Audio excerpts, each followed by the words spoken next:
wixii ka dambeeyay sanadkii 2013 waqooyiga iyo degmo baarlamaaneedka Ceeldhaas waxaa ka jirtay dagaal beelood soo noqday oo dadyow dhowr ah naftooda ay ku waayeen isbuucani gudihiisa ayaa kolonyo baabuur oo uu la socday xildhibaanka waqooyiga Wajeer Axmed Cabsalaan lagu weeraray deegaanka Masalaale oo ah tuulo kala qaybiso waqooyiga iyo degmo baarlamaaneedka Ceeldhaas xildhibaanka oo warbaahinta la hadlay ayaa sheegay in xaaladaha amni darrada ee ka jirto deegaanadaasi ay saameyn ku yeelan karto tirikoobka qaranka ee haatan socdo ayaanta khamiista 4 saac anagoo isla saacno sub county security committee Buna iyo census officials ayaa aad ligu xabadeeyay meel la dhaho Masalaale kuwa shiftada oo xabadeynay oo naga soo xabadeeyay meel u dhow meeshan joognay ilaah baa mahad iska leh waan baxsanay laakiin arin aad u falxun ayay ahayd meeshii waan ka wada cararnay gaarina waa liga gubay gaari kalena dhibaato ayaa la gaarsiiyay marka dawladda waxaan u sheegaynaa dawladda ayada ayaa shaqo ku leh inay dadweynaha iyo maalkooda amaan geliso haddii nin mudana ah iyo sub county security committee iyo census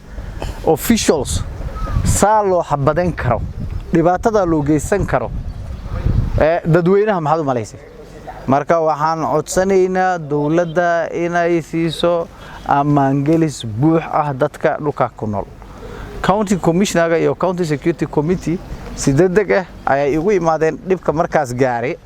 laakiin waxa loo baahan yahay dhibaatada noocaas intay hataa dhacin in ma aragta ka hortag la sameeyo isku duwaha amaanka gobolkani waqooyi bari Maxamed Biriq ayaa sheegay in dagaal beeloodka inta badan salka ku hayaan arrimo siyaasadeed xal waarana laga gaari doono the CID but depending on sufficient evidence we will not mind arresting any leader whom we feel has been part and parcel of being behind that bit of conflict. Whoever you are in society, you must be able to obey the law. Yeah, you must be able to respect the law. So, when I hear militias, be it Mandera, be it Wajir, or be it Garissa,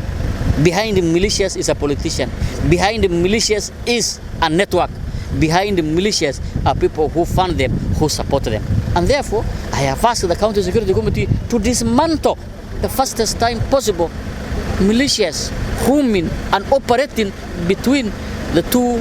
sub-counties and even between the two constituencies have already deployed a fighting unit, a rapid deployment unit.